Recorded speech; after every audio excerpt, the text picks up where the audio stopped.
So this is your usual lecturer, CP Edwin Ochoi. So for today, we are going to talk about International Accounting Standards 21, that is foreign subsidiaries. So to interpret more about those foreign subsidiaries, let us go through the theoretical part before we do a question of December 2011. Then one of the other question would be assignment to you guys. That is concerning the one for November 2016. So when we talk about foreign subsidiaries, we say that a parent company may operate a foreign subsidiary due to various reasons. So for consolidation purpose, the parent company should translate the operations of the foreign subsidiary. So obviously, a parent company may operate a foreign subsidiary due to various reasons. Like now, it might accept to do what? To expand its geographical operation. So it's all about, we call it economies of scale. So if you want to expand your market, like now you can move and acquire another entity in another country. So it could be a very easy to take your products outside the country where the parent is. So that's why we say that the parent company may operate a foreign subsidiary due to various reasons. Reasons are many where we can do, where we can have a foreign subsidiary. Like now, you have ever heard of direct exporting and what we call indirect exporting. Maybe if you have done undergraduate, you have covered some units which talk about foreign exporting and indirect exporting. So if you understand the aspect of indirect exporting and direct exporting, I think you can understand. You can get those reasons why we can operate foreign subsidiaries. So, and if you have not went through those scenarios, you can check, you can do research what direct exporting and indirect exporting mean.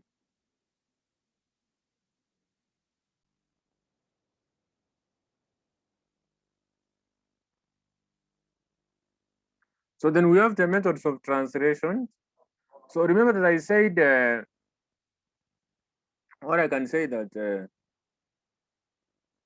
we have to translate the operations of the foreign subsidiaries, of which we have incomes, expenses, assets, and liabilities. So those operations must be translated to the reporting currency. That is the currency where the parent is based. So we have two methods for translation. That is the presentation currency method, previously known as the closing rate method, and we have the functional currency method. So we start with the presentation currency method.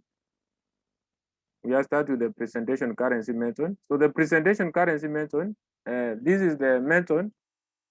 This method is ideal for translating operations of subsidiaries which are deemed to be independent in nature. They're autonomous. They're independent in nature. And you will find that those subsidiaries are independent.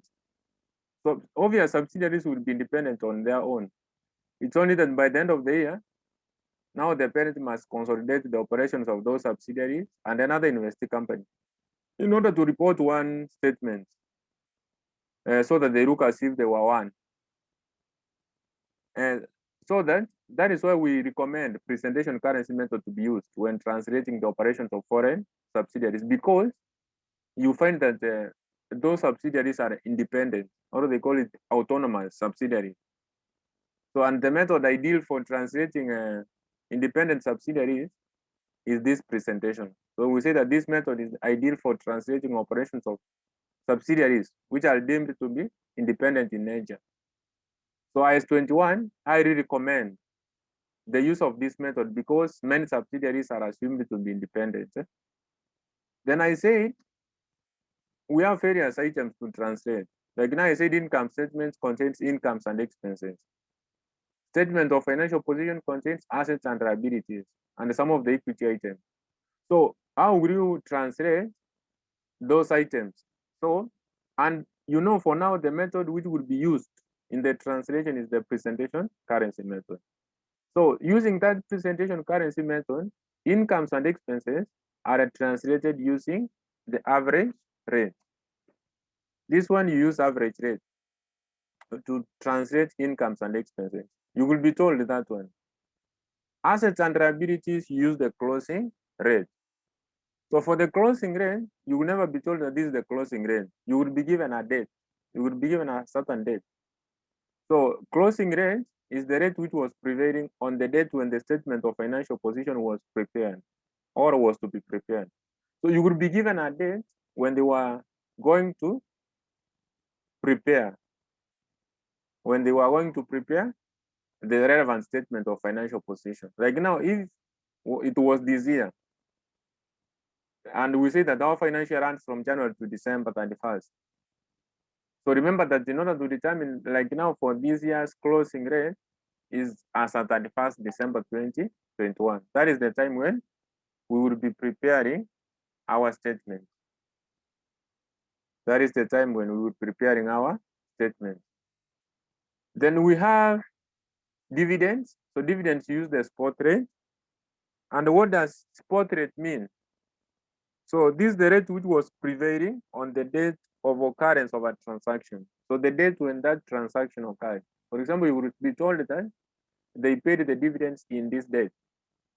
They paid different dividends as at this date. Dividends were paid as at this period.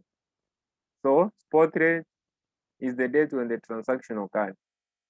Then depreciation, obviously you know that non-current assets, the tangible non-current assets are the one which are depreciated. So obvious, now depreciation use the rate used for non-current asset. So the relevant rate you use to translate that current asset, which you have been given depreciation of. Then capital and reserves use historical rate. So the historical rate is the rate which was prevailing on the date when subsidiary was acquired by the parent. So you would be told that this is the date when the subsidiary was acquired. You would be given a rate as at that date. They will never mention historical. You would be given that date when the subsidiary was acquired. So, and you would be given a rate as at that date. So it's upon you to know that this date is when the subsidiary was acquired, and the rate which is given is the historical rate. So that one, those rates are explained. So it's not something you need to fear.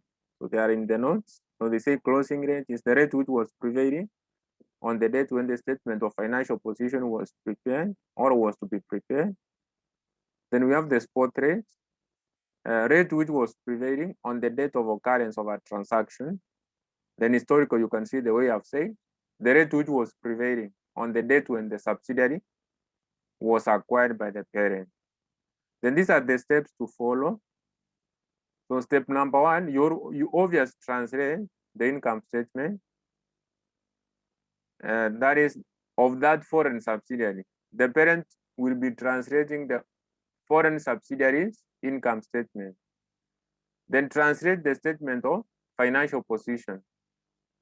Translate the statement of financial position of the foreign subsidiary. Then number three, determine the exchange reserve arising on what?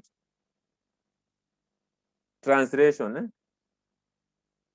Then determine and retranslate the goodwill on acquisition of the foreign subsidiary. Then prepare the consolidated financial statements. Those are the steps to follow. So due to that, we can go direct to the question of December 2011. Question 1. I think there was a scanned document for past papers for those previous years shared to your WhatsApp. And at the same time, I have shared to some of you. So you have the question. Again, I will share the question we go through so that we can be able to understand what it implies. And this is the question. The December 2011, they said that Alua Limited, a local company, acquired 75% of the ordinary share capital in Sukari.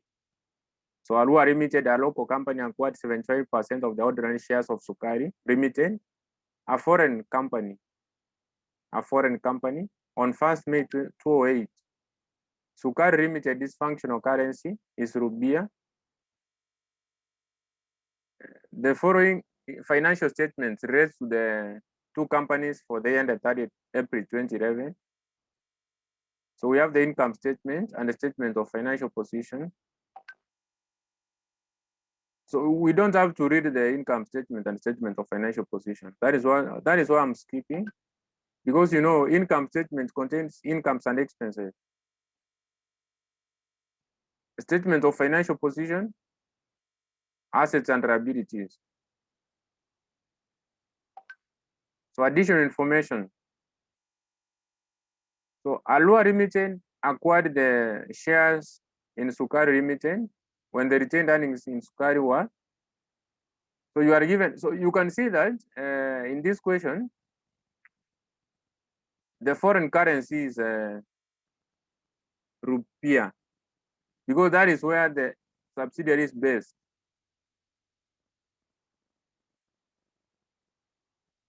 So they have said that Arua Limited, a local company, acquired 75% of the ordinary share capital of Sukari, a foreign company. So the foreign company is Sukari on 1st May 2008. So Sukari Limited's functional currency is rupiah. So the following financial statements relate to the two companies for the end of 30th April 2011. So you are given both the income statement of the parent, which is Alua, and that of Sukari, of which the currency of the parent is shilling, and that of Sukari is rupiah. So when the parent, that is Alua, when he will be consolidating Sukari, he has to translate those operations from rupiah to Kenyan shilling.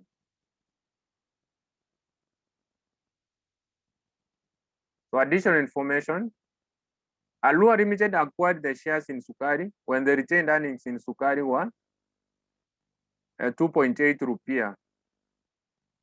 So that is the retained earnings as at the time of acquisition of that subsidiary. So the retained earnings as acquisition date. Number two, during the year, Alua sold goods worth 5 million to Sukari and reported a gross profit margin of 20% on selling price. A half of these goods was still in the inventory of Sukari as at the year end.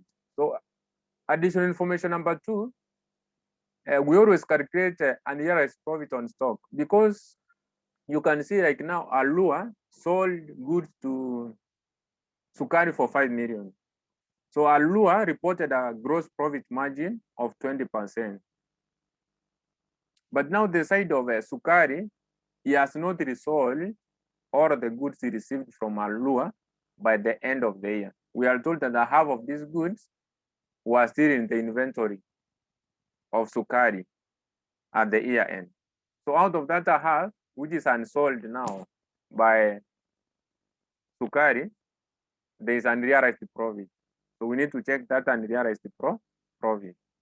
And remember, this is a sell downward from the parent to the subsidiary. So since it's a sell downward and that Sukari has not resold all the goods, we have to check the unrealized profit on that stock. Then we adjust two accounts. So we have to adjust the inventory account and the retained earnings. The inventory account and the retained earnings. Number three, included in the receivables of Alua is 500,000 due from Sukari. So included in the receivables of Alua is 500,000 due from Sukari. So this is an intergroup owing. So there's an amount which Sukari is supposed to pay Alua, and that amount has not been settled by the end of the year. So that is an outstanding balance. So when there's an outstanding balance between the parent and the subsidiary, and the amount has not been settled by the end of the year, remember that we have to forgo that amount. But nobody will lose, because at the end of years, the parent will have to consolidate the operations of the subsidiary and present some of the share which he was not controlling to the minority shareholders. So if we forgo this balance, it's okay, the parent can forgo whoever who, like now, yeah, Sukari was the one who was supposed to pay to Alua. So if they forgo, nobody will lose, because at the same time, the parent will consolidate and factor in all the elements before sharing a small percentage to the minority shareholders. The percentage was not controlling in that subsidiary. So we always said that in order to forgo the amount which is outstanding between the parent and the subsidiary, we always had just two accounts, the receivables and the payables, or we call it the debtors and the creditors account. So for the receivables, we credit. For the payables, we debit. That is subtracting in both sides, in those two accounts. Number 4, the translation differences in the consolidated financial statements as of 30th April 2010 relating to the translation of Sukari, excluding goodwill, were 208. Retained earnings on the same date in Sukari Limited is financial statement in the post-acquisition period as of 30th April 2010 amounted to 1,372,000. So the translation differences, I will come to check later where the amount goes. That additional information. Number 4, I will make it specific when we do the computation. Number 5, the group uses the partial goodwill method and no impairment loss had been reported so far. But we know for you to use a full method, so remember that we have two methods of computing goodwill, full method and a partial method. Like now, when Alua acquired Sukari, remember Sukari is a subsidiary. Alua must compute the goodwill of Sukari. So when computing the goodwill of Sukari, remember Alua can use either full method or a partial method. So Alua can use full or a partial method. So in order for Alua to use full method, the NCI in Sukari, the non-controlling interest, the percentage which Alua was not controlling in Sukari must be stated at its fair value. So for Alua to use full method, it must have been provided with the fair value of the non-controlling interest in that Sukari. So the non-controlling interest in Sukari must have been stated at its fair value. But now, since even they never provided that fair value, the examiner even went ahead to say that we use partial. So if you are not given the fair value of the non-controlling interest, we always go for the partial method. Then there's these dates which I have been mentioning here. I think when I introduced this topic, I said the examiner will never mention this is historical rate. He will never mention that this is spot rate. He will never mention that this is closing rate. But for the average, he will tell you that that is the average. Like now you can see you are given an average rate for the financial year of 3.75. Then when dividends were paid, again, you are given your rate there. But for the others, you are just given dates. You are just given dates. So you use those dates to identify. The relevant rates. Like now, the closing rate will be on which date? 30th April. Because 30th April is when we are preparing our statements here. So that is the closing rate. 30th April 2011. This is the closing rate, 3.60. Then this historical is the time when the subsidiary was acquired. This subsidiary was acquired when? Sukari was acquired on 1st May 2008. So that as at that date, that is the historical. And those are some of the exchange rates which can be challenging. But once you know that, it's only challenging before you are told. But now once I have told you on how to identify, I think you know. So you are told you do the 3 statements: income statement, statement of changes in equity, and the consolidated statement of the financial position. your answer should be in conformity with the International Accounting Standards 21. That is what we are doing. It cannot be outside that. It's in conformity with that standard. So what we do first, I said the first step is you translate this income statement. So you will be translating, in short, you will be translating sukari. Remember that you will be translating this sukari, because this is the foreign subsidiary. So let us start from that point.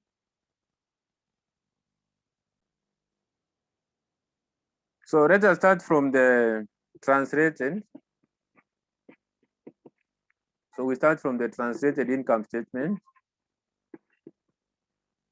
So translated income statement. So the translated income statement. So the translated income statement.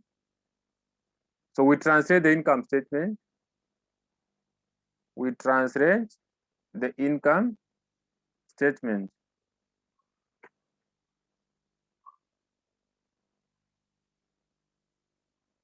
So we start from revenue. So I think you have the question. So I will be translating the foreign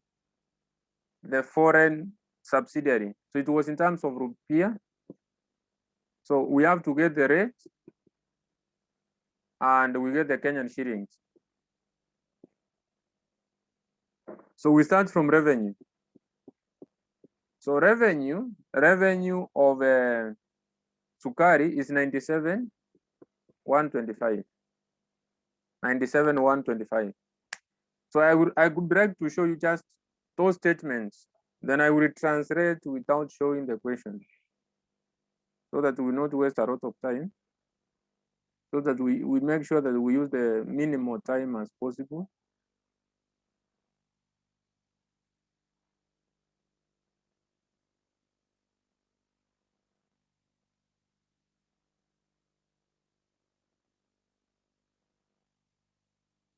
So right now here we have this revenue, 97,125. Cost of sales is 77,550. Then there is no investment income. There's distribution of 1462.5, 4387.5. So these are the operations I translate. So I said, when you are translating incomes and expenses, remember that incomes and expenses, those are the items which makes up an income statement. So we use the average rate.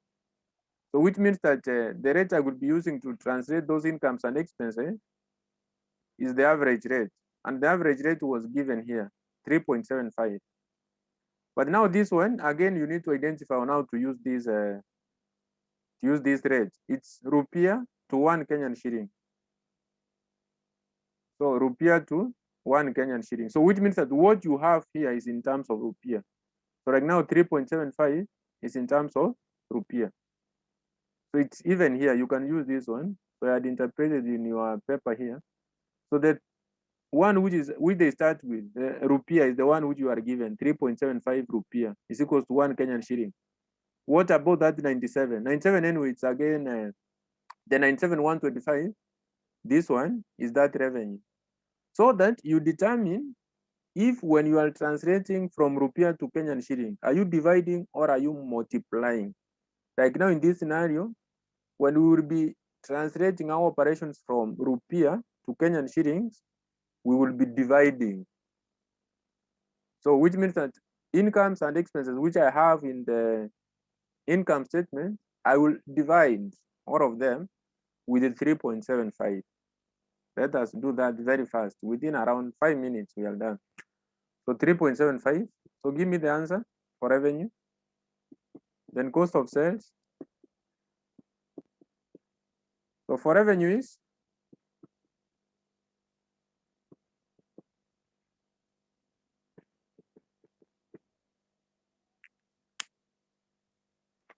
I think you are in a class where you need a calculator and you have one. I believe so. So when I say what is the answer, I expect the answers from you guys. 25,900. 25,900. The second one?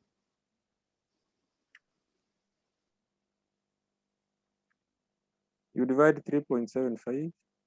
So that is 20,680. So this one you subtract. This one already you have the answer for the rupiah. This one was given gross profit. Remember the first column is in the one you are given. So the totals you don't have to translate. Don't translate the totals. Totals is just you subtract. Like now getting the gross profit is just taking 25,900 minus 25,900 minus 20,680. So sorry for that. This is the one which is 52,20. This one was given 19,575. So the other one after subtracting is what we get 52,20. That is fine. Then after that we move to distribution. So distribution, if you check in your equation, is 1462.5. So you translate with 3.75. So again, calculator 1462.5 divide 3.75. 390.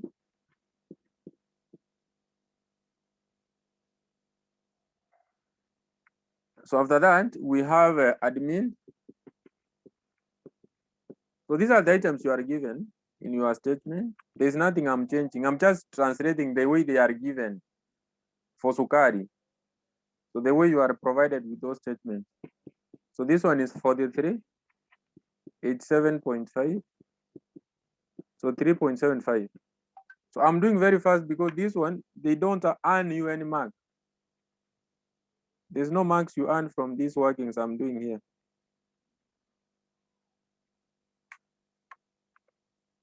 So this is 1170. Then up to that point, we have profit.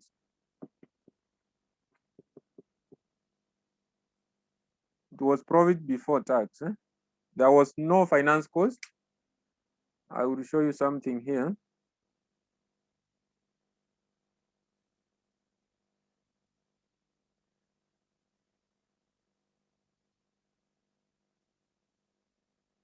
Remember that we are translating this Sukari. So we have done revenue, cost of sales, distribution, admin. So there's no finance cost. If it could have been there, we could have translated. It's not there. It's not there. So that is why I'm saying profit before tax. Then we translate that tax as we continue downward. So profit before tax. So for this one is given 13,725. So the other one you have to calculate. So 5220 minus 390 minus 1170. I think you are getting 3660.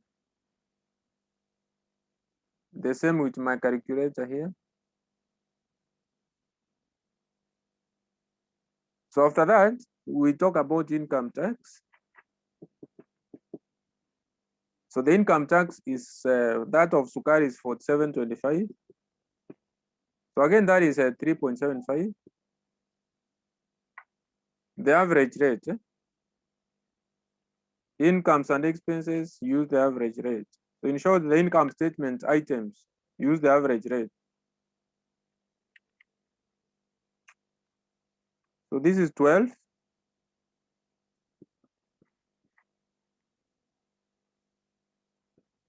You get 1260. Then after 1260, you get profit after tax. So the profit after tax is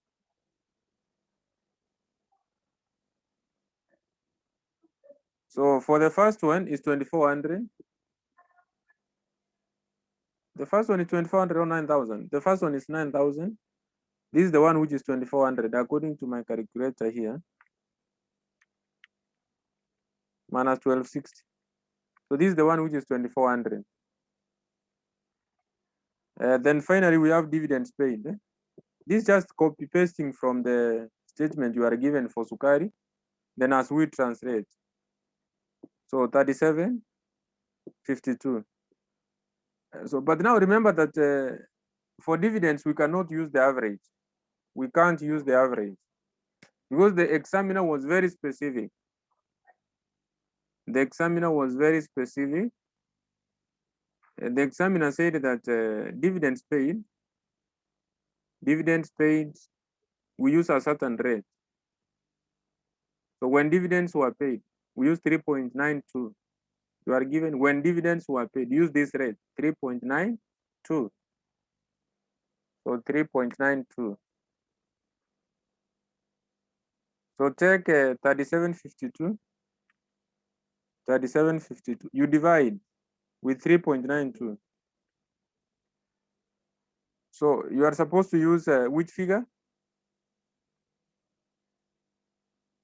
So 957.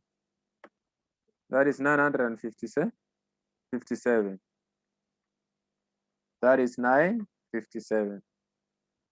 So if you subtract from the profit after tax, so 9,000 minus 37.52. This is 52. 48. Anyway, this one is given. At the same time, we don't have to calculate. So the only one I have to subtract is the translated. So 2400 minus 957. So this one is 14 for the 3. So the 14 for the 3. That is fine. So which means that we have already translated the income statement. Then now the second step is to translate the statement of financial position. Let us translate the statement of financial position. So here, let's talk about translating statement of financial position. So that is in short, statement of financial position, SOFP, statement of financial position, the translated statement of financial position.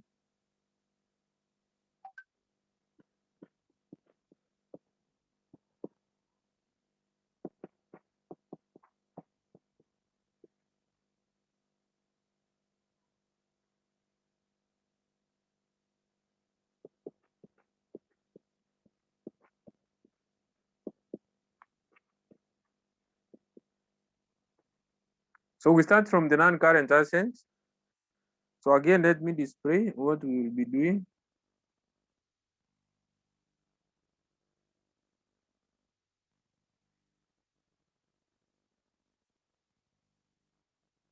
So remember that we have non-current assets, PPE, property, plant and equipment, investment in Sukari.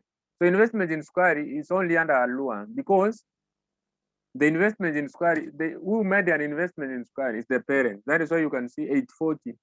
It's in the parent. So it cannot be in Sukari. So we have to translate PPE, property, plant and equipment. We will translate inventory, trade receivables, cash. So let us do that one first. And remember that I said assets and liabilities, we use the closing rate. And the closing rate is the rate which was existing as at the date when the statement of financial position is to be prepared. Our statements are supposed to be prepared as at 30th April 2011. And 30th April 2011, the rate which is there is 3.60. 3.60. So for the assets and liabilities, we have to use the historical, the closing, sorry for that. Assets and liabilities, closing rate. Then the one I'm talking about historical now is the capital and some reserves. In short, the equity items is the one which we use the historical. So let us do the assets first before we move to the equity part of it, then the liabilities. So when I will be writing some items here, know that I will be picking from this column of Sukari, like now PPE, inventory, receivable, as I translate using the closing rate, 3.60. So PPA, I can see in my ad paper here, my hard copy is 4860. And but it's better to print those past papers I shared so that right now when I will be writing 4860, you know where it's coming from. But at the same time, I have explained where it's coming from. It's the assets of Sukari. Those are the one we are translating to the reporting currency. So 4860. So remember we use 3.60. Again, I can do with my calculator. But if someone has done already, you can give me the answer. So that is 1350. Then the next thing is all about, so the investment, I said that one is not there under the Sukari. It is under the parent because the parent is the one which made the investment in that subsidiary. So we talk about current assets. So current assets. So we have inventories. So inventories is 8313, 8316, not 13. So 3.60. So 8316 divided by 3.60. So that is 2310. Then after that, we have receivables. So the receivables is 4572. So we say 4572 divide 3.60. That is 1270. So 3.60, 1270. Then after that, we have cash. So cash is 2016, 3.60. 2016 divided by 3.6. So that is 560. So there's no another asset which is remaining. Up to that point, we have total assets. For this one, we already have the total, which is 19,764. This one is the one which is in the statement. So the only one I have to add is for the translated now. So 1350 plus 2310 plus 1270 plus 560. So that is 5490. And then after that, we have to talk about equity.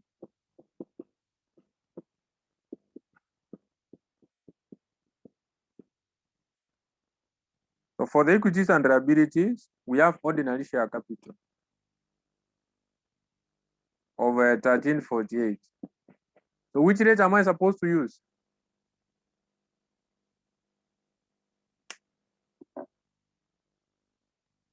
Rowan, which rate am I supposed to use?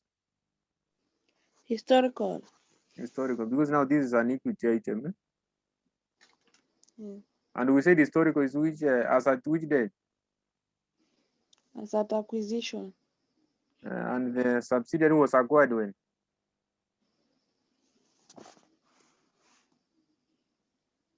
They have mentioned it here.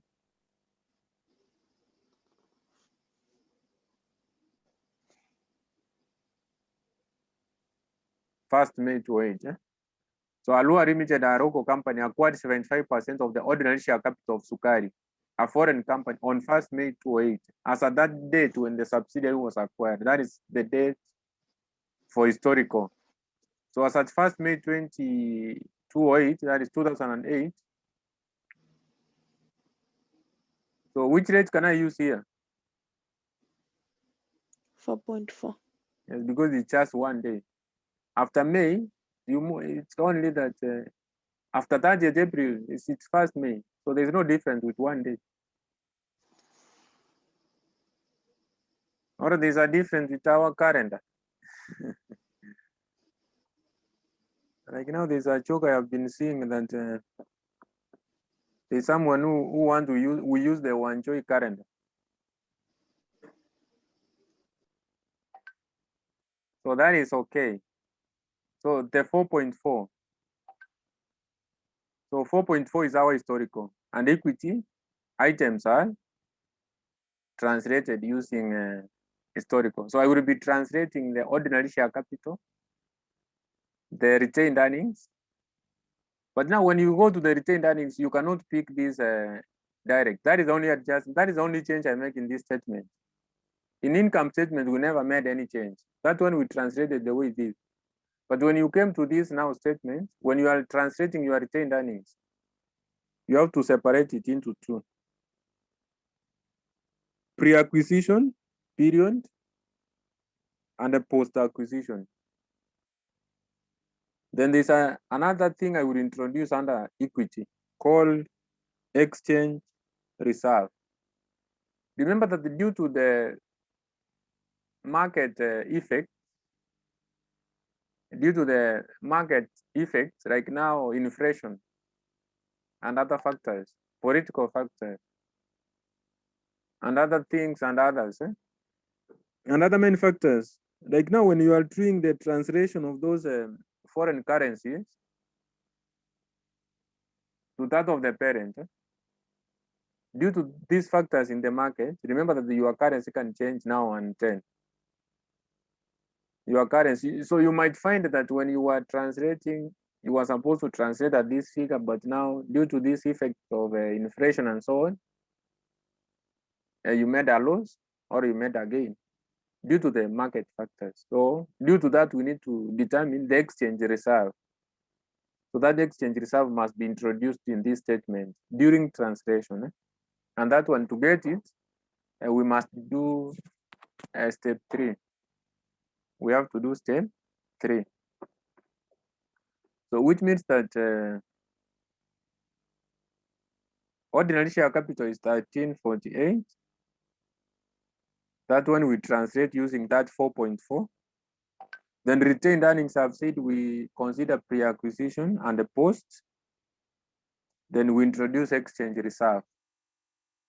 To get that exchange reserve, we need to do step 3. So this one divided by 4.4. 1348 divided by 4.4. So that is, with my calculator, is 306.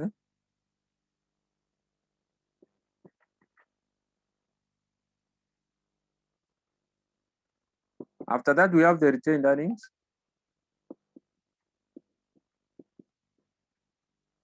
So under the retained earnings I've talked about, you talk about pre-acquisition, retained earnings. In short, I will write pre-acquisition, ACQ, acquisition. ACQ meaning acquisition. Then post-acquisition. Remember that this pre-acquisition is the same as acquisition date. As at the date when Sukari was acquired. Pre-acquisition means as acquisition date. Or with that, when we had given direct, we were told that the retained earnings as acquisition date of Sukari was 2876 in note 1. Arua Limited acquired shares of Sukari when the retained earnings in Sukari was this 2876.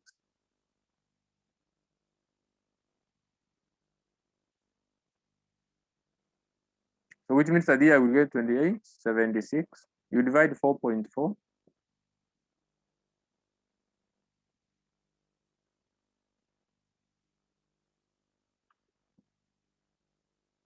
So that is 654. Then now for the post, to get post acquisition, for you to get post acquisition, remember that you pick the balance carried down, you minus the balance as acquisition date. The balance carried down is here. Remember that the statement of financial position is prepared as at the end of the year, which is as at April, the end of this year. And this Sukari was acquired in 2008. And at that time, it was having a retained earnings of 2876 as per note 1. So which means that by the end of this year, where we have a retained earnings of 1406. That retained earnings which was there as at the time of acquisition of that subsidiary, obvious, would be included under this figure of 14,060 rupiah. So 14,060 rupiah. So in order to get the correct post-acquisition retained earnings, we will take this 14,060, we subtract the retained earnings which was there as at the time that subsidiary was acquired.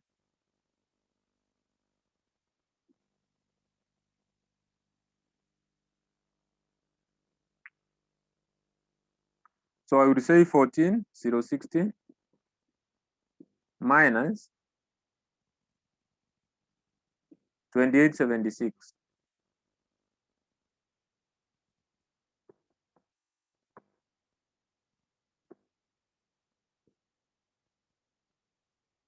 So that is 11,184.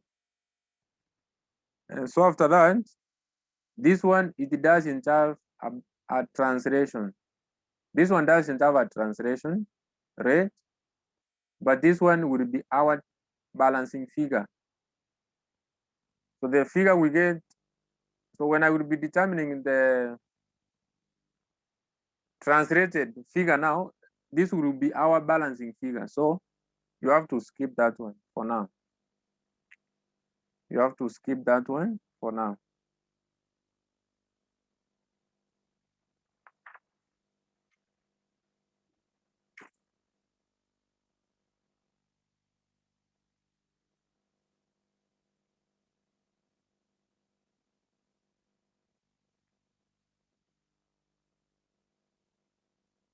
Then after that, we continue on the other side here.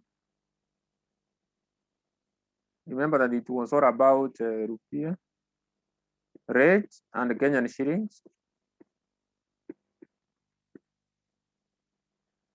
So after we are done with the post-acquisition retained earnings, I said we have to introduce what we call exchange reserve, which is not there. Remember, exchange reserve is not there. Again, I can display for you to remember what I talked about.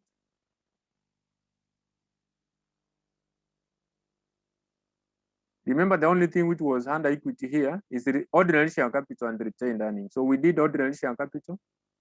For retained earnings, we took pre-acquisition and the post-acquisition retained earnings. Pre-acquisition and post-acquisition. Then we introduce exchange reserve. We introduce the exchange reserve. So under exchange reserve, we need to do step 3. We need to do step 3 to get the relevant exchange reserve. So this one is dash. So to get this, we need step 3. So that one will be done later. So then we talk about current liabilities.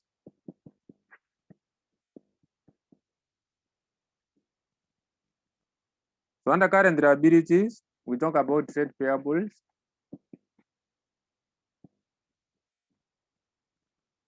So trade payables is 3,600. So we use which rate? Remember, this is a liability. We use the historical 3.6. The same we used before the translation of assets. So 3,600 divided by 3.6. The closing, the same rate we used in the translation of assets. So that is 1,000. Then current tax. So for the current tax.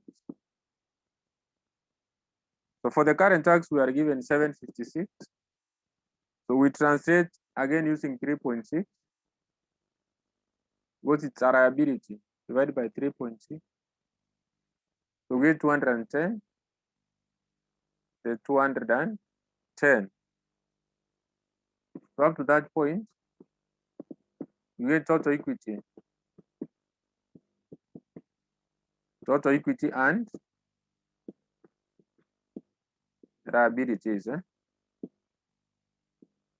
Total equity and liabilities. So remember that we cannot get the total equity and liabilities for the translated one. But for the rupiah, remember it's supposed to be balancing already. It's supposed to be balancing because if I can take, which means that my ordinary share capital here, this is for the I'm trying to balance the one for rupiah, the one which we have not translated. Even if this one is not of any importance anyway, we only need the translated items, but I can show you that it's supposed to balance.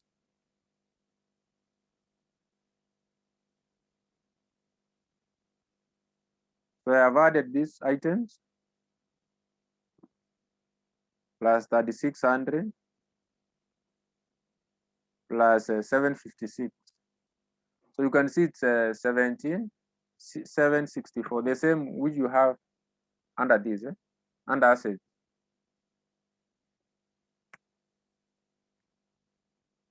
You have the 17, not 17, but 19,764. Then for the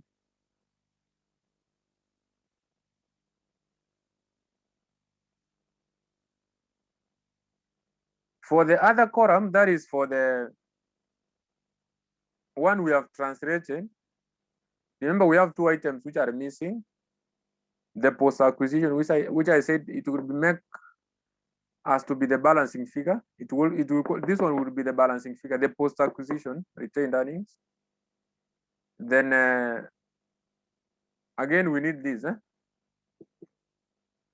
exchange reserve. We need the exchange reserve. So we have to do step 3. Whereby step 3 is all about to determine the exchange reserve.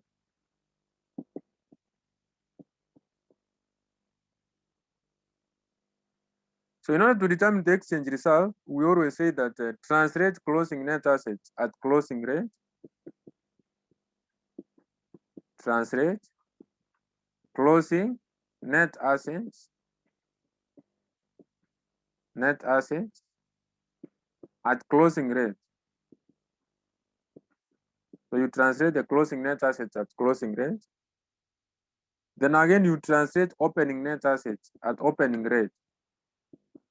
Translate opening net assets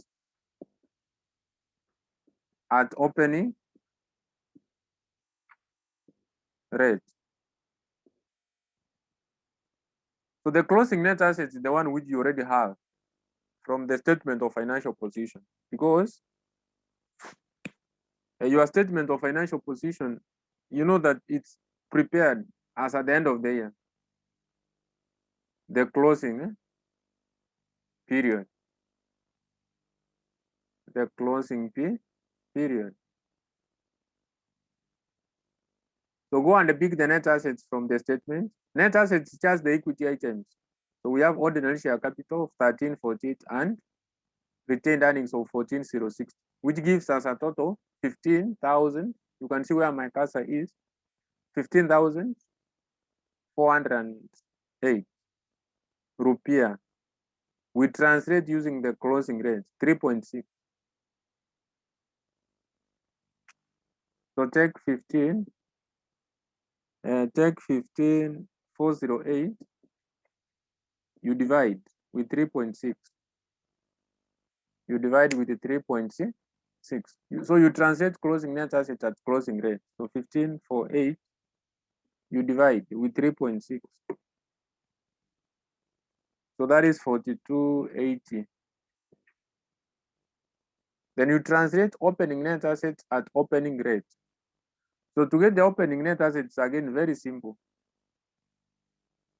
I will do a working down here. . .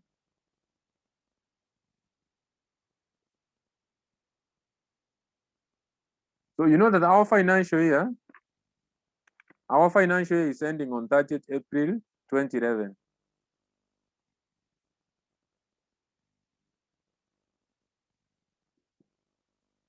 So it's starting on 1st May 2009. So we need the net assets as at that opening, 1st May 2009.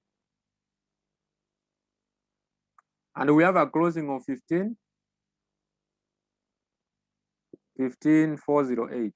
The net assets at the closing, the one we have just translated, those are the closing. So we need the opening now, opening net assets. So what you know that net assets contains the equity items like ordinary share capital, share premium, retained earnings, reserves. But on this scenario, there was only ordinary share capital and retained earnings. So which means that in order to get the opening, what I will do in short is to subtract that profit for the year.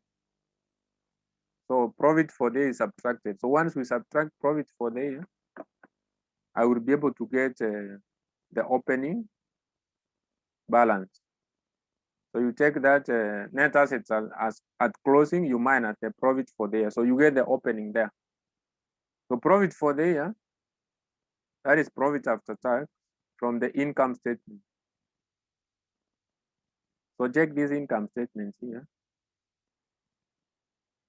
You see this profit after tax of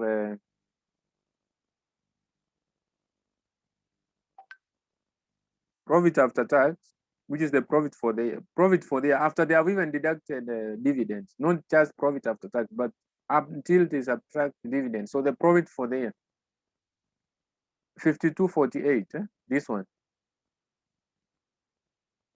5248. So profit for the year is 5248. So what I will do is very simple. I will take 15408 minus 5248.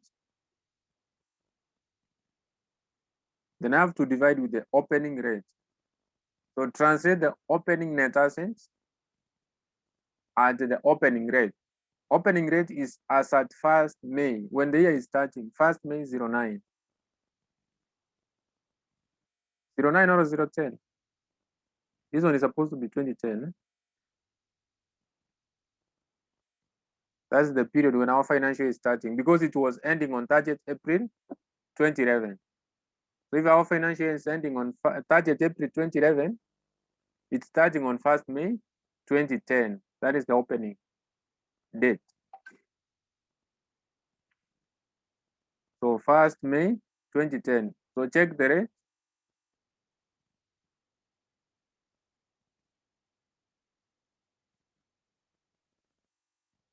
So it's the same as the one for 30th April 2010, because there's a difference of 1 day. So which means that rate is 4. The rate here is 4. 30th April 2010. So the rate there is 4. That is the date when our financial year is starting. The opening rate. So divide with 4.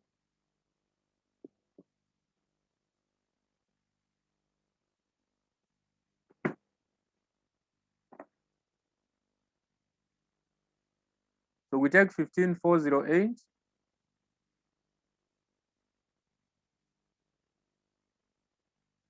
minus 5248. You divide by 4. So that is 2540. So we can say it's 2540. So what we were looking for is all about to determine was there an exchange reserve in terms of a gain or loss?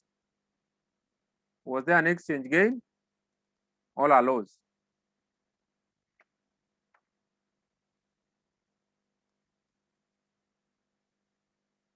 So on this scenario, on this scenario here, we are here. You can see when we translated the net assets at opening, so which means that is even the previous at the start of the year. We got 25, 40. But now currently at the end, we got 42, 80. So which means that there's an exchange gain of, because the current figure and the closing rate is higher than the opening. So that is a gain. So we have an exchange gain of, so 42.80 minus 25.40. So that is 17.40.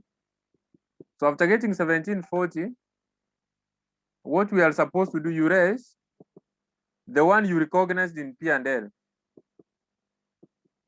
Raise the one you recognized in P&L. Remember that when we were translating the income statement, there's that profit we got at the end. When we translated this income statement, there's this profit we arrived at, 1443. This was profit for the year.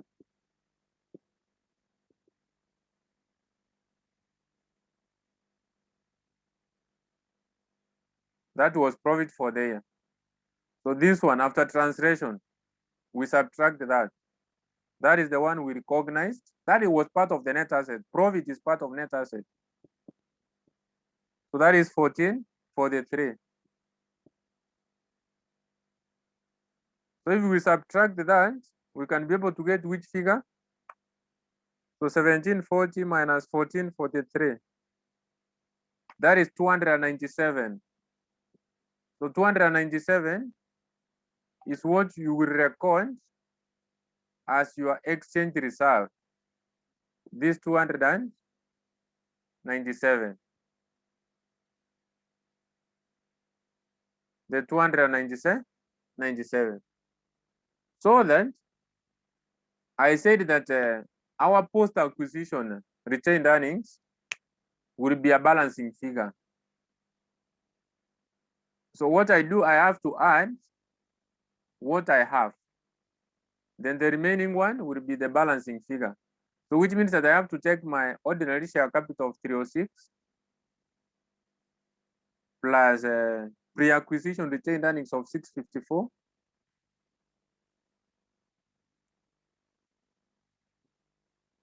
plus now the exchange reserve of 297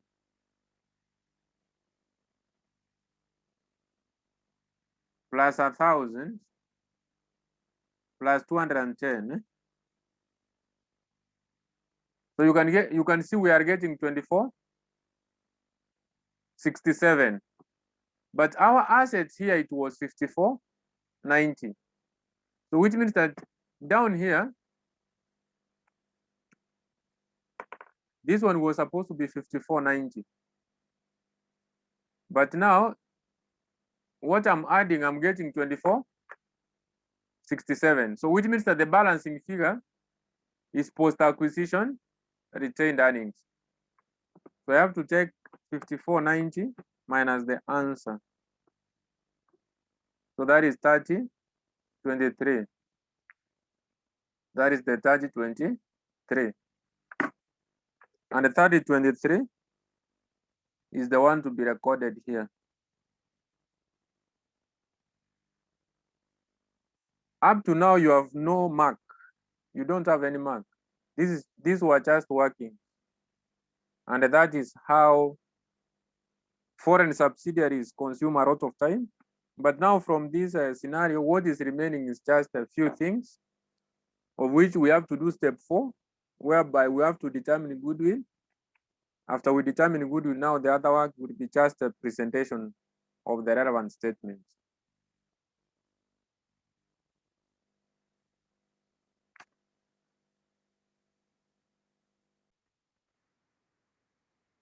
So we were supposed to continue from step 4. So from this step 4 here, we are supposed to do goodwill. So doing this goodwill, So already we have done it. So how did we arrive at this 528? So remember that we were using full method. We were using partial method, not full method. We are using partial method. And this is as they mentioned in that question. You are supposed to use the partial method. But at the same time, it's not a must they mentioned that you are supposed to use a partial method. You know that a partial method is applicable when you don't have the fair value of non-controlling interest. And at the same scenario, in this question, there was no fair value of non-controlling interest. That is why we went forward to do goodwill using this partial method, whereby I said that goodwill is the purchase consideration minus the share of net assets acquired. So under the same scenario, remember that Alua will be computing the goodwill of Sukari, of which the first thing he has to do, he has to compute this goodwill using the foreign currency of that Sukari. So that once he gets the goodwill is when he will be able to translate that goodwill to now Kenyan shilling. So that is why now this goodwill is done in terms of rupiah. Purchase consideration, which is in the investment. So this one was in Kenyan shillings. We translated it to rupiah first, because now we determine goodwill in terms of rupiah before we translate it. That is why we translated this 840 to rupiah by multiplying with 4.4. We are multiplying with 4.4 because this 840 was paid as at the time of acquisition. That is, I mean, when Sukari was acquired. So when Sukari was acquired, it was 1st May 2008. As at that 1st May 2008, you can check in those additional information, you are given a rate of 4.4. You minus the share of net assets. The net assets are equity items. Ordinary share capital you pick direct. The net assets of Sukari, that is 1348. You multiply with the percentage of control. For retained earnings, when you are doing goodwill, the retained earnings must be as acquisition date of the relevant investee company. Remember that Alua is computing the goodwill of Sukari. So the retained earnings must be as at the time when Sukari was acquired. Sukari was acquired 1st May 2008. If you check your additional information number 1, you are given this retained earnings as a third time when Sukari was acquired. And these all figures are in terms of rupiah. So that now once you get that, you get your goodwill in terms of rupiah. Then once you have your goodwill in terms of rupiah, you translate it in 2 different ways. You translate that goodwill as acquisition date. When Sukari was acquired, you get 120. Then again, you translate to date. To date means that the date you are preparing the relevant statements. That is the balance sheet and the other statements, which is 30th April 2011. So 30th April 2011, you have a rate of 3.6. You translate the same way. So that you check if there's an exchange gain or loss from goodwill. So we can see that there is a gain because as acquisition date, that is 2008, once we translated this goodwill, it was 120. But now currently, when we are going to prepare our statements as to date, when we are translating this goodwill, we are getting 147. So that is why you can see there is a gain of 27. Then from there, we can get now the exchange gain, the total amount to be taken to the statement of financial position. There's that exchange gain we got from operations. So this one, when we were doing this step, concerning the exchange reserve, our step 3, we arrived at 297. I think you remember this. That is what we recorded there. Then again, we bring the gain we have arrived at from goodwill, so that we get total exchange reserve there. After getting a total exchange reserve, Remember that the parent never controlled sukari up to 100%. The parent controlled sukari up to 75%. That is why we need to share 25% to the minority shareholders, the percentage which was never controlled in sukari. So I will take 25% of 297. Why not the 324? Because this 27 was from goodwill. And remember that when we were doing goodwill, we used the partial. When we are using partial, the goodwill is only attributable to the parent. There's nothing attributable to the NCI. That is why I never included the 27 when I was getting the value which is attributable to the NCI. I used only 297 because on this scenario, we used the partial method, and that one was only for the parent. So we'll subtract that and get 250, and that will be our exchange reserve, which is supposed to be attributable to the statement of financial position. So once we are done up to that step, we can be able now to do an income statement, statement of changes in equity, and a statement of financial position in the shortest time possible.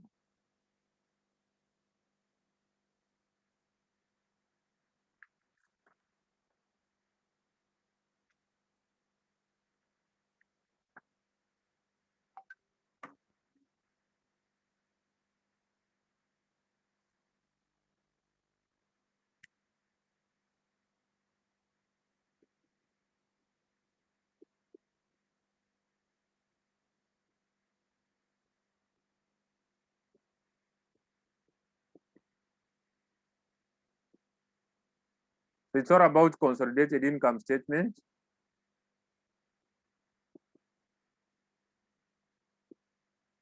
So that one was for the year.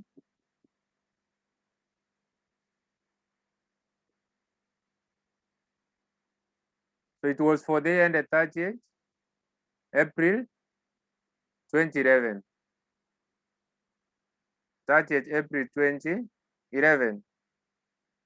So you start from revenue.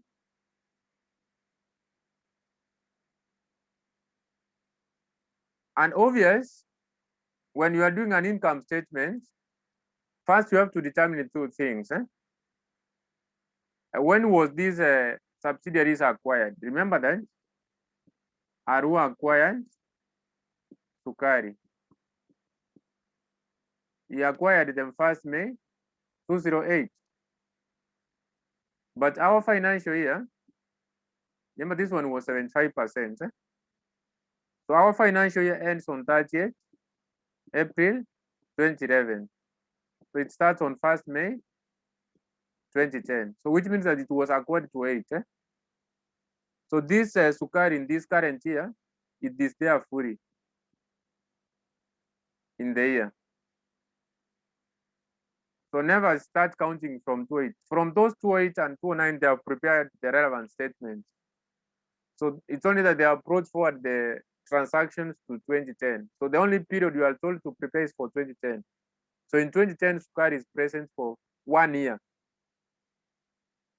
Sukari is present in 2010 for 1 year, from 2010 to 2011. That is a full year. So the only time you are apportioned the transaction of Sukari is when it has been acquired in the current year. So that is when you consider from the period it existing to the end of the year. And that is for the case of only income statement. But under the statement of financial position, even if the subsidiaries acquired 1 month to the end of the year, you don't apportion the transactions of the subsidiary under the statement of financial position. So which means that I will be considering my items fully. So the revenue for the parent was 40, 425, 40, 425. Add that one, we have translated. So that is why we were carrying out translation. So this one must be here. So we have to add the one we had already translated, 25,900.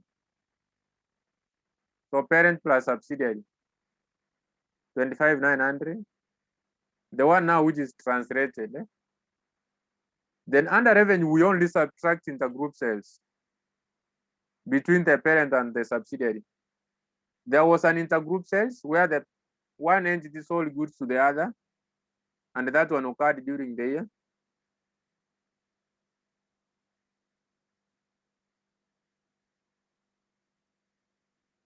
Where is that intergroup sales? It's here during the year, note 2.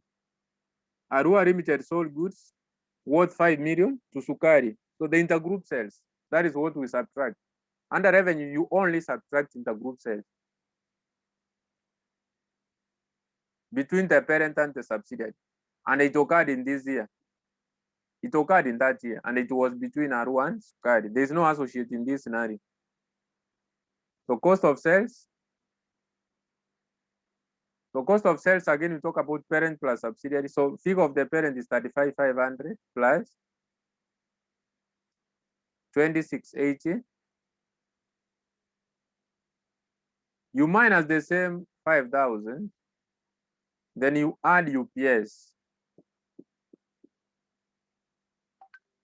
You add the UPS. So the UPS is all about the unsold goods times profit margin.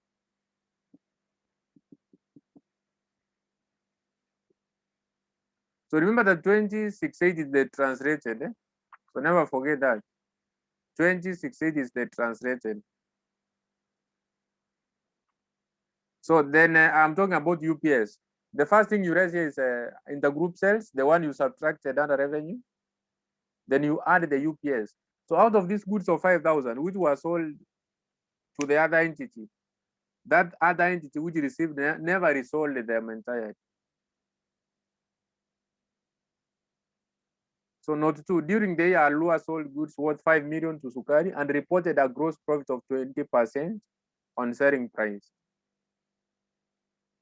You can see you are told that half of these goods were still in the inventory of Sukari at the year end. So a half of 5 million times profit margin. Margin is 20%.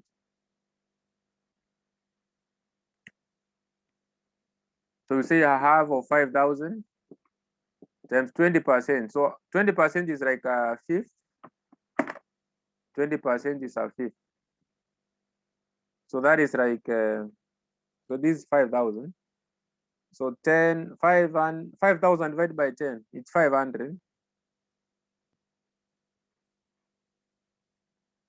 And the only thing again you subtract here is on UPS, on closing, on opening stock, UPS on opening stock. If the same scenario occurred in terms of goods which were sold in the previous year and the other entity which received never resold them, you determine the same, but that one would be for the previous year. You add depreciation under change. This one will be due to revaluation and a depreciation overcharge.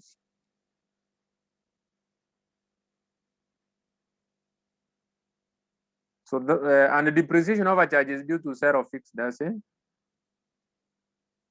Then after that, we talk about gross profit. After gross profit, remember there was investment income there.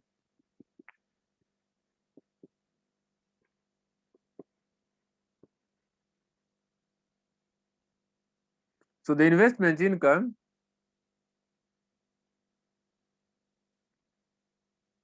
is 718.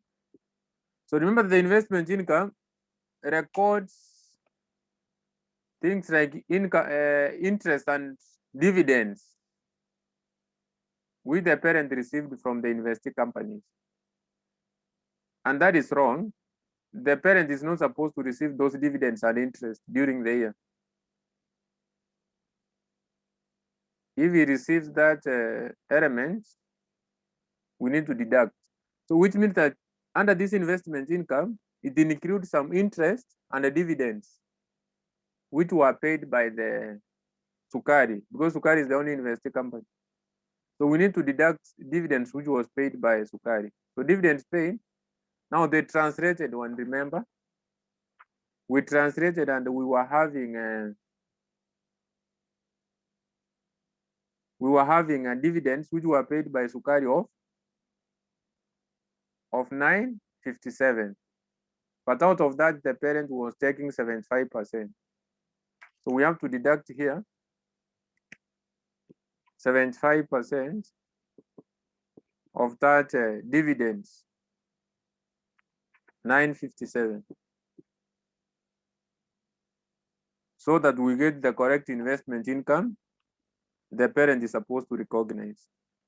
In some scenarios, that investment income will remain to be something immaterial, even zero. It will return out to be zero. You will find that the only investment income that parent received was that dividend or interest. Like now, if we can test, you can be able to see that it was only that dividend it had received. So I take 75% of the dividends paid by the Sukari. So you can see it's becoming 717.75, which is 718, which is the same as the one which the parent recorded. So which means that this is zero. I was saying that the parent is not supposed to receive dividends and interest during the year from the investee company because it's entitled to the profit by the end of the year, not dividends or interest. So then distribution. So this one now would be easy. 800 plus the translated. You know the translated is from our step one, the 390. Admin the same. Parents 34 plus the translated of 1170. Then you introduce impairment if it's there, but you were told there is no impairment. You remember that. From the additional information, you were told there is no impairment. If there could have been impairment, we could have recorded as an expense. That one is introduced. It's not there. It's not given in the statement. We introduce. But we have to be told that after this goodwill, the relevant goodwill is impaired by this percentage. So we get profit before interest and tax. Then after that, we raise tax. So income tax, again, is something which is direct. 300 of the parent plus the one which we translated for Sukari from step one. Then we get profit after tax. So after getting profit after tax, we say profit attributable to NCI. Because NCI now, minority interest, they must get some profit from the profit after tax. So that what is remaining now will be the share of the parent, profit attributable to parent. So let us get the totals. Revenue. So let us do that one very fast. So 40,425 plus 25,900 minus 5,000. That one is 16,335. 61, not 16. 61,325. And I can do separate 3 here so that I do very fast. So 35,500 plus 20, 680 minus 5,000 plus 500. So this is 51, 680. So if I take 61, 325 minus the answer, I'm getting 96.45. Then 800 plus 390, this is 1190. 34 plus 1170, that is 45.70.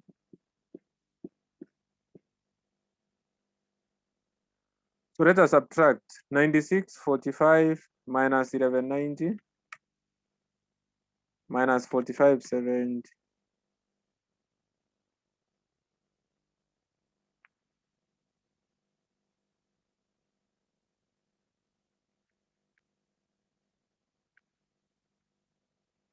So what I'm getting there is 38, 38.85. Then 300 plus 1260. So 1560. So my profit after tax will be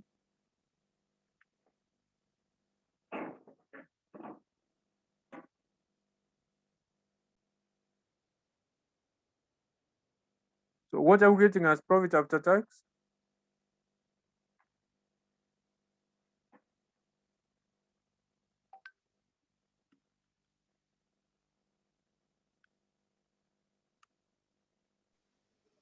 $23.25. So 23.25. So after we are done with that, let us determine profit attributable to the NCI, then profit attributable to the parent. So once we have the profit attributable to the NCI, then we can be able to say that the remaining balance will be the profit attributable to the parent.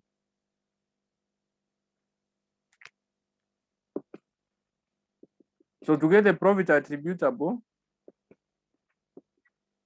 to NCI, you need to do a working. You cannot use the percentage direct, so you have to adjust profit after tax in the subsidiary. So you adjust the profit after tax in the subsidiary by subtracting UPS if sales upstream. So after that, you raise depreciation under charge.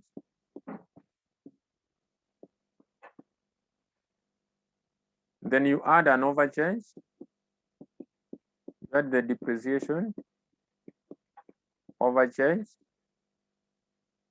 then you minus the impairment. You minus the impairment loss. So I'm adjusting the profit after tax in the subsidiary because maybe that profit is overstated or that profit is either understated. So for you to correct that overstatement or understatement, you have to subtract the unrealized profit on stock if the sales was upstream. So upstream means that the subsidiary, like now Sukari, sold some goods to the parent, but that parent never resold those goods entirely. So if the parent never resold those goods entirely, it means that he never realized the entire profit. So the profit of the subsidiary is overstated by what the parent never realized. So since the profit of the subsidiary is overstated, we have to subtract that unrealized profit. Then depreciation under charge, when you understate your expenses, profit is more. So to correct that, we subtract what we understate. Then when you overcharge your expenses, profit is less. So we add back. Then for the impairment, remember it was not deducted because it's something which is arising. It has not been accounted for. But this one to be applicable, we have to use so it's the full method which must be applicable.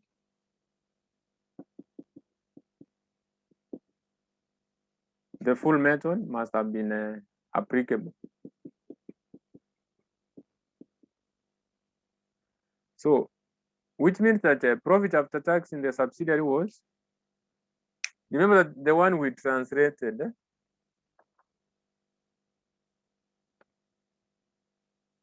the one we translated was, so the one we translated is this one, profit after tax, this 24. The profit after tax of Sukari, the 2400.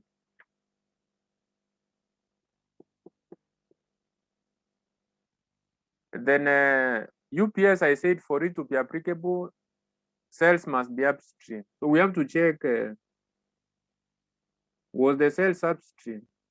Did the Sukari sell? So those goods which were sold under additional information number 2, it was Alua who sold. So that one was a downstream sale. It was not an upstream. It's Alua who sold to Sukari. So the parent sold to the subsidiary. So this was not there. Even undercharge is not there. Overcharge is not there. Even impairment is not there because we never used the full method. Even they told us there was no impairment. So which means that we remain with our 24. So this 24 is what we multiply with 25% of the NCI.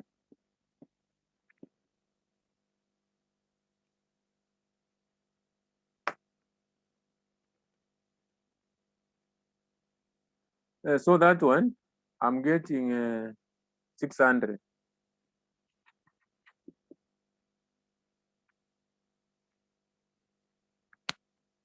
So that is what we record here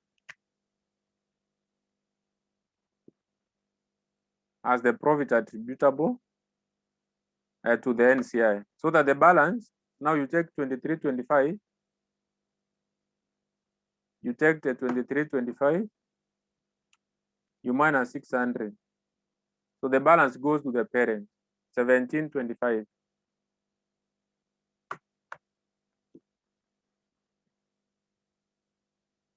So we are done with the income statement. So if there's any question so far, before I move to the statement of changes in equity, you can ask. So let us do the second part. So the Arua remittance. So that is consolidated statement of changes in equity.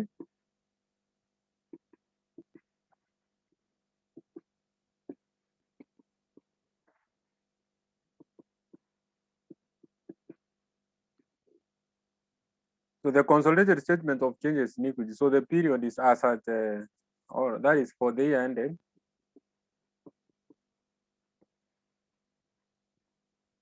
So you know when the year was ending, it's all about 30th April. So when you are preparing this statement of changes in equity, you only prepare the retained earnings portion. You only prepare the retained earnings portion. So of which you start with the retained earnings. So it means that you prepare only the retained earnings portion.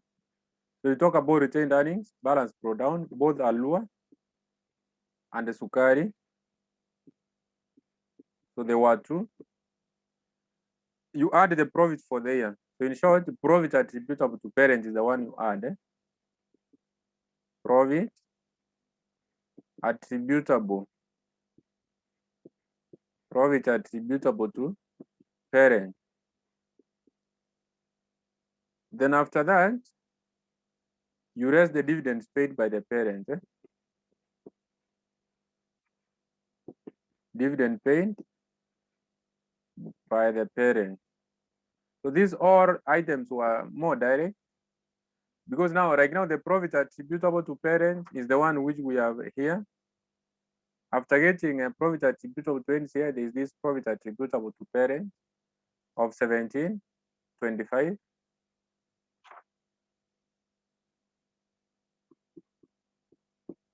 Dividends paid by the parent, you pick direct from the income statement.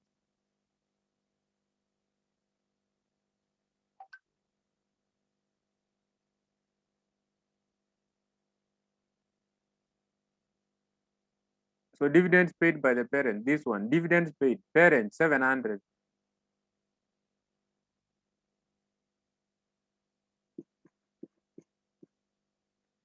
And then now the balance pro down for Alua and the Sukari, it's very easy to determine that. For Alua,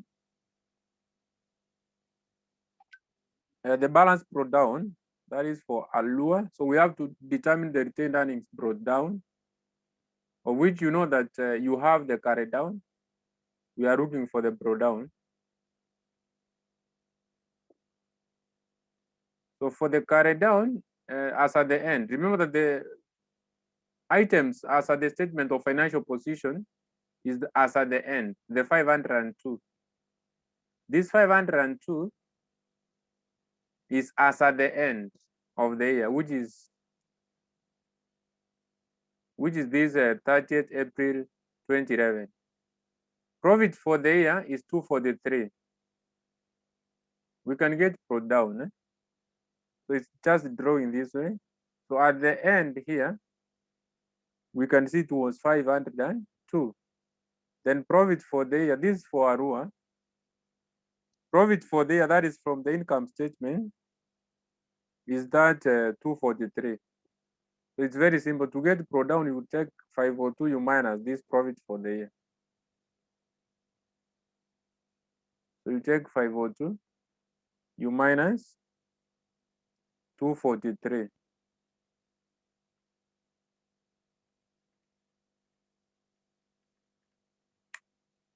So that one give me 259. That one is giving me 259. Then for Sukari, remember it was controlled 75%. To get pro down, again you do the same. Carry down for Sukari was the one we translated. The one we translated in the statement of financial position.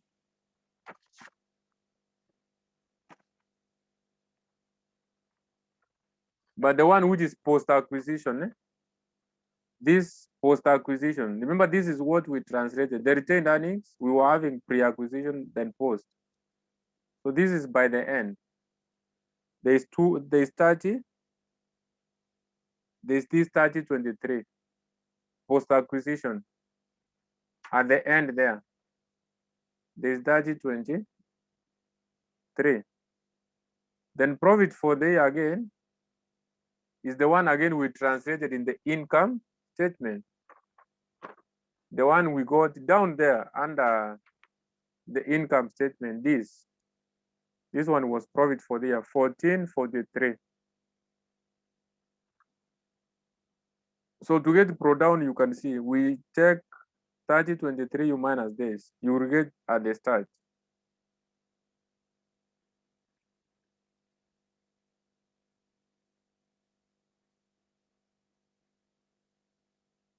That is fine.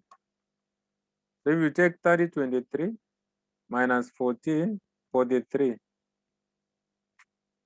you multiply with 0.75. That is 1185.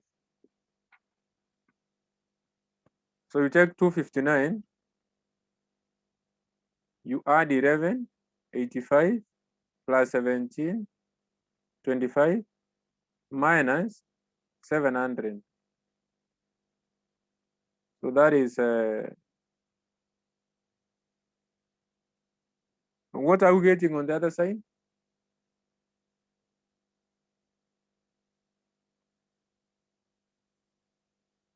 So there's profit for the year. So I think there's that profit for the year. Under the profit for the year, you were getting which figure?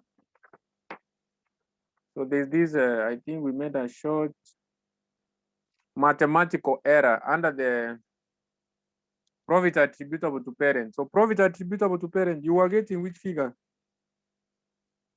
So that we correct that when we continue.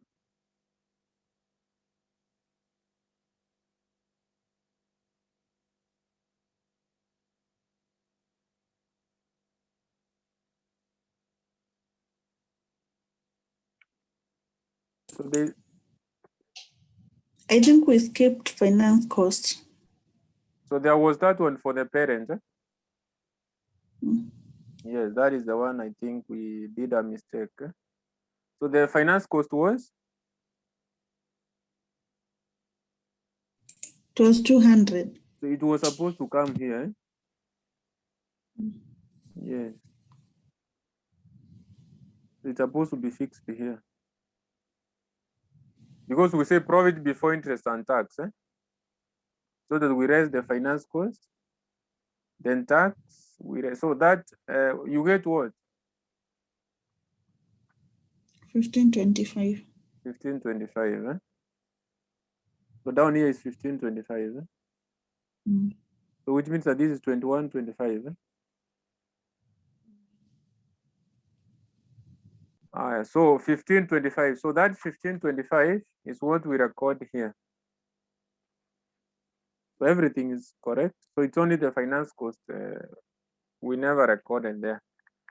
So that is fine. So which means that the total there is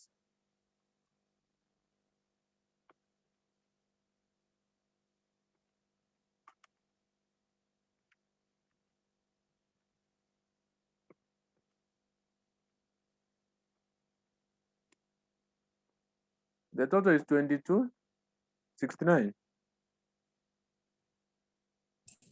Yes. And this 2269.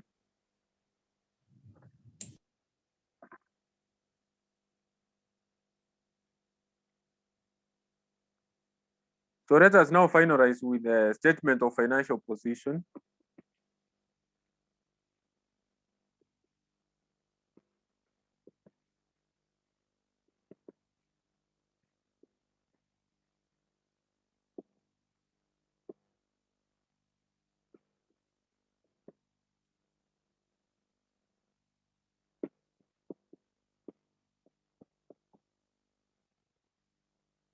So under the statement of financial position, under the non-current assets, we have the PPE. So that one for the parent was 2870. We add the one which we have translated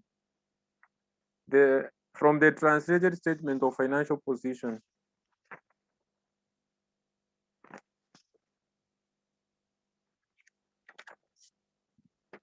So from the translated, we have 1350. This one.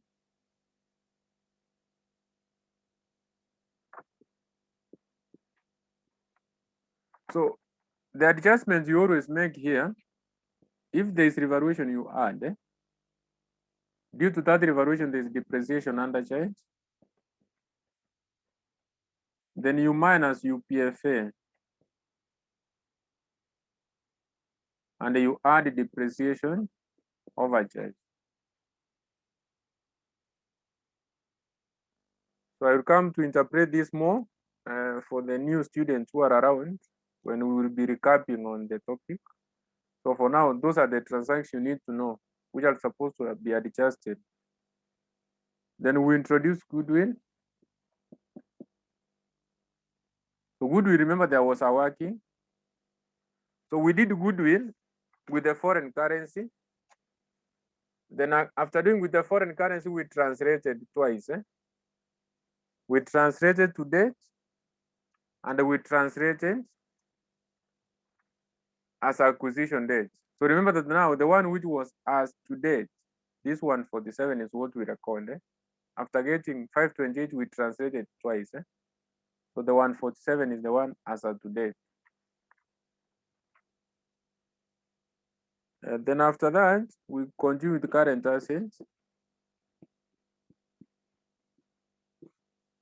So for the current assets, you know that inventories, parent plus subsidiaries. So that is 1990 plus 2310. You minus UPS under the inventories, you only minus UPS, and then you add goods in transit. And this is some of the items, you know why we do that. Then after that, we talk about trade receivables.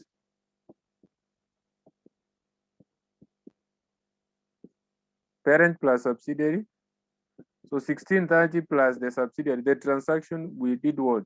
We translated. You minus the owings. There was that outstanding amount of 500. They told us in the additional information. Then if there was cash in transit, we raise one amount which has been sent by one entity to the other, but it was not received by the other entity by the end of the year. Remember, it has already been paid. Then we deal with cash. So 240 plus 560. 240 plus 560. So up to that point, we have total assets.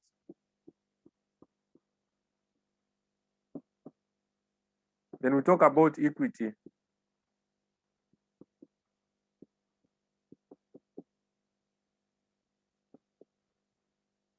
For the equity and liabilities. So for the equity and liabilities, this one there's a repetition there. It's a equity and RIA.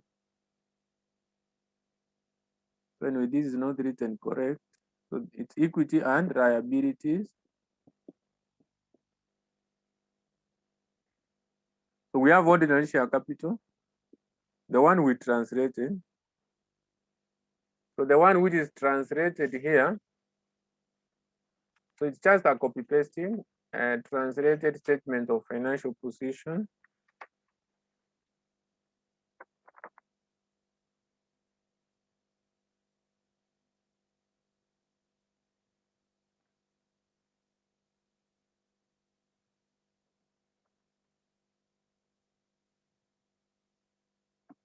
So remember the ordinary share capital, we go with the parent, the figure of the parent. That is what we need to know. So there's nothing there to say that translating. And the ordinary share capital, you go with the parent. Even the share premium, you go with the figure of the parent.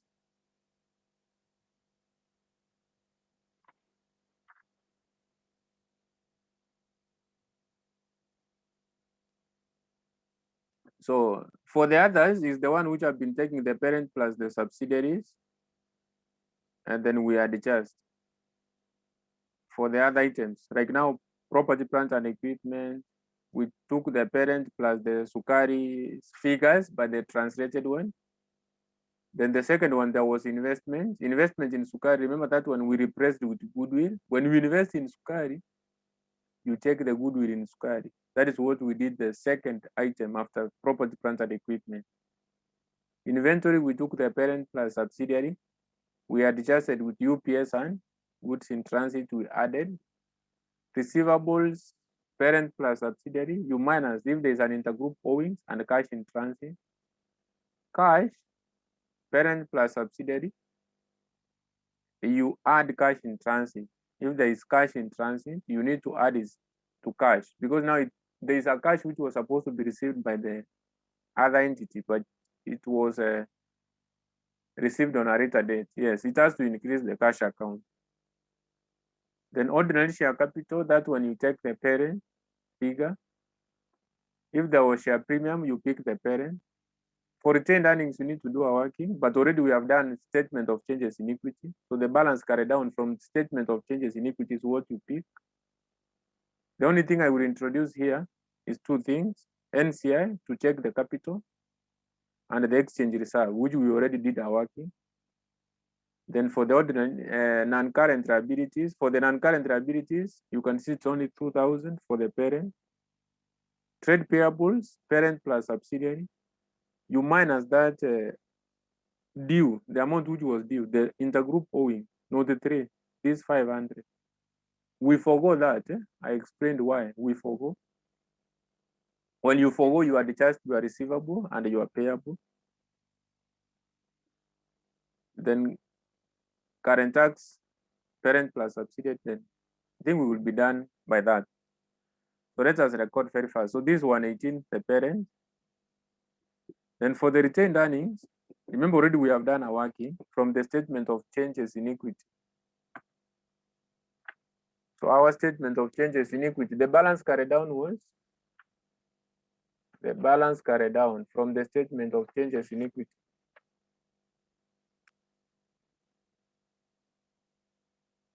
So this one here, 2269.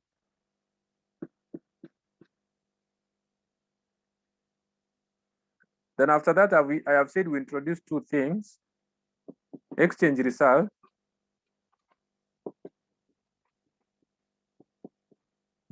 Remember, there's that exchange reserve total value, which we said the one from operations and the one from goodwill. We added them, then we subtracted the balance which was going to the balance which was attributable to the NCI. So we got a balance of 250. So 250 is the one we recorded there.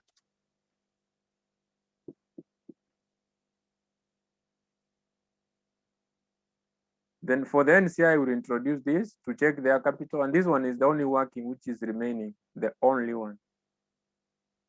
Then we talk about non-current liabilities.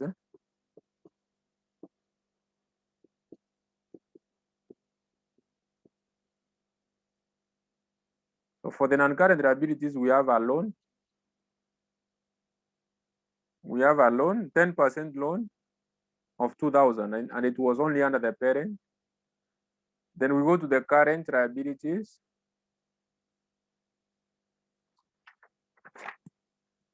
We go to the current liabilities. So under current liabilities,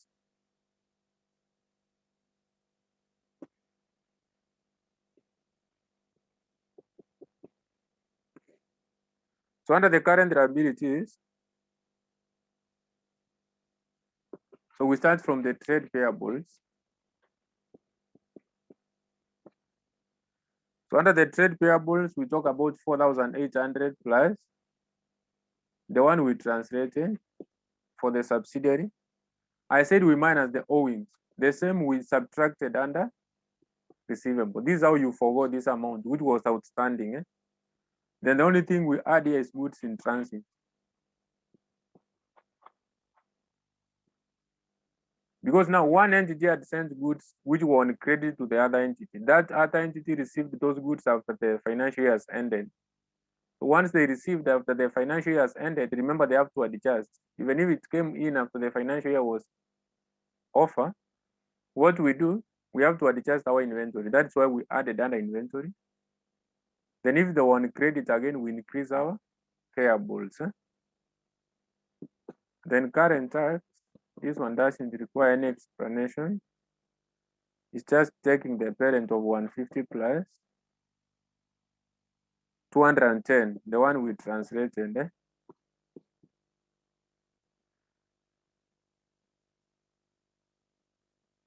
Then for the NCI, even if it doesn't have a lot of adjustment, anyway, I can mention some of them if they were present.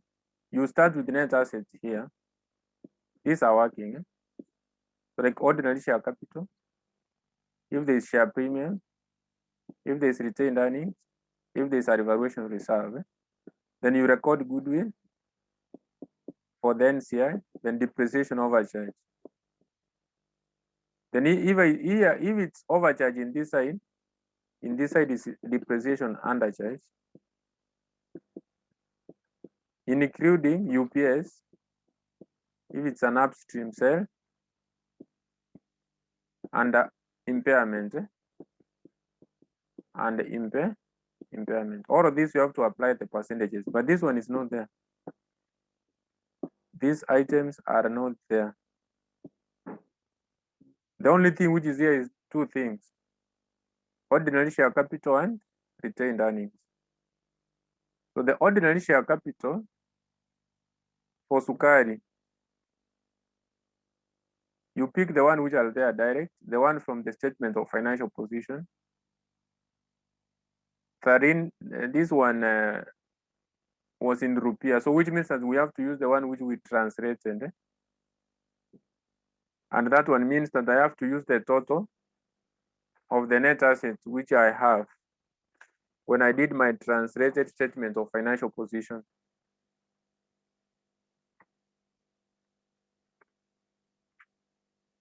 When I did my translated statement of financial position, remember these were my net assets here. So you need to sum them up, these.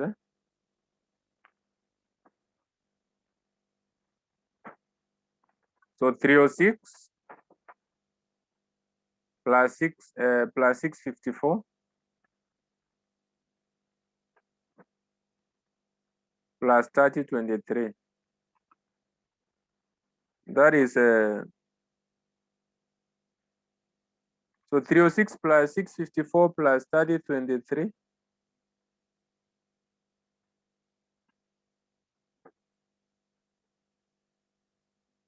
What are you getting, guys?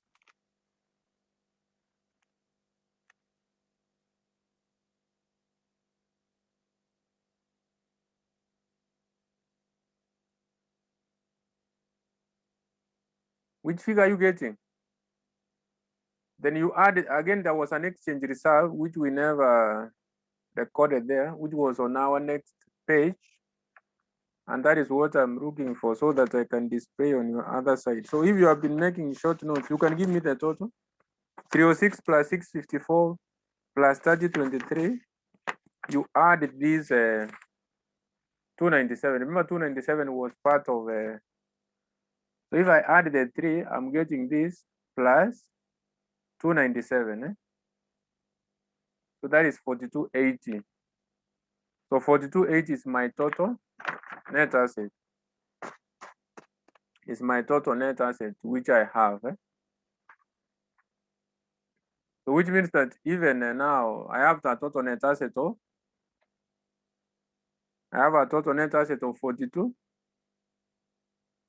4280. So that one is the one which I will multiply with 25%. And it will give me 1070.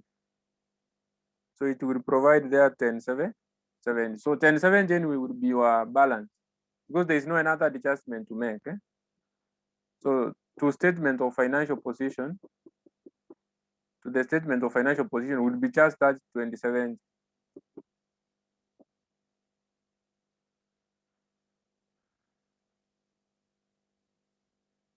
So here we will come and put that 1070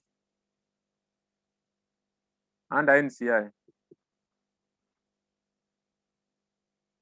So you can be able to add and give me the property, plant and equipment so that we finish. We balance the equation and we call it a lesson for today. So for PP, 2870 plus 1350. So this one is 42, 20. Then inventories,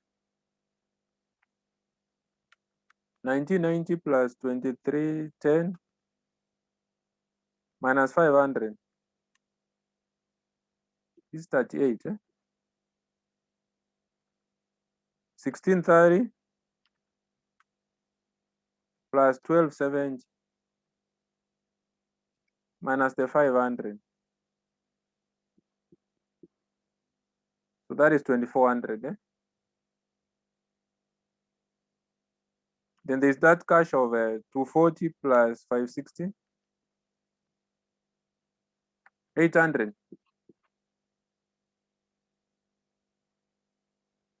So the total assets there is, before even I record total assets anyway, let us add the remaining parts. Current liabilities, 48, that is trade payables, 4800 plus 1000 minus 500. This is 53. Then 150 plus 210, 360. So give me the total assets and also give me the total equities and liabilities.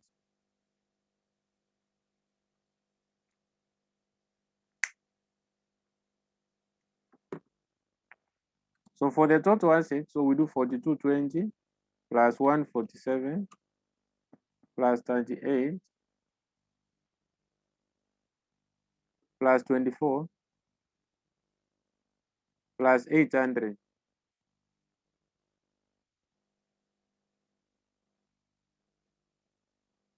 That is 11,367.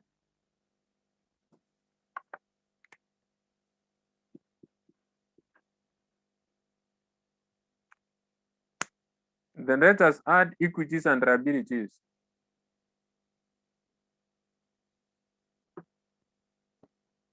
So 118 plus 2269 plus 250 plus 1070 plus 2000 plus 53. So 53 is for trade payables plus 360. You can see we are getting the same.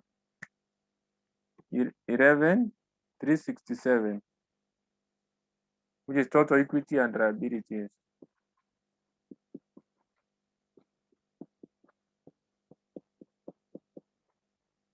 So, and that marks the end of that question. So you need to understand that for foreign subsidiaries, that is the process you have to follow to do a perfect work for the entire marks. So have a nice time.